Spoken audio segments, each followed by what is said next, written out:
Odbojka je jedan od najomiljenijih sportova omladine. Zato smo mi posetili gradsko takmičenje iz odbojke za osmake, na kojem smo pratili osmake osnovne škole Despot Stefan Lazarević iz Mirjeva, jedna od najuspešnijih odbojkaških generacija u Beogradu. Na gradskom takmičenju iz odbojke, koje se održalo u sportskoj hali Vizura u Zemunu, mi smo pratili odbojkaše 8. razreda osnovne škole Despot Stefan Lazarević iz Mirjeva na njihovom pohodu ka tituli. Ova generacija je pre 2 godine osvojila prvo mesto na gradskom takmičenju, a prošle godine su bili drugi, što ih čini jednom od najtrofejnijih generacija u Beogradu. Pitali smo ih šta to po njima čini jedan kvalitetan odbojkaški tim.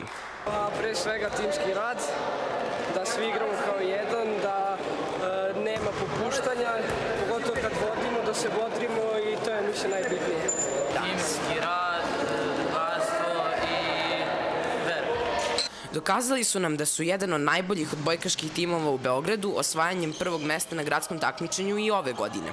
Kao predstavnici opštine Zvezdara porazili su prvu polufinalu odbojkaša opštine Stari grad, rezultatom 2:0 u setovima, a zatim u finalu su porazili vršnjake iz opštine Obrenovac, malo teže, rezultatom 2:1 u setovima. Prvo čestitam ti na pobedi, čestitam na tituli MVP-a, jer koliko ti znači ta titula, s obzirom da si ti od svojih saigrača proglašen za najbolji igrača celog turnira? Mnogo, zato što pored mene ima mnogo boljih i koji treniraju, i hvala nam što su čovjela i što su mi dali da budem MVP. A šta je po tebi presudilo za vašu pobedu? Rad, timski rad, vera da pobedimo. Prvenstveno što smatram da je presudilo, to je izuzetno drugarstvo među njima, koje gajimo od prvog dana.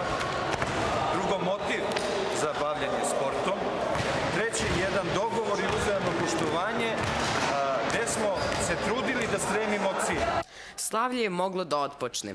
Odbojkaši osnovne škole Despot Stefan Lazarević su još jednom podigli pehar gradskog prvaka i time zacementirali svoju reputaciju kao jedna od najboljih odbojkaških generacija.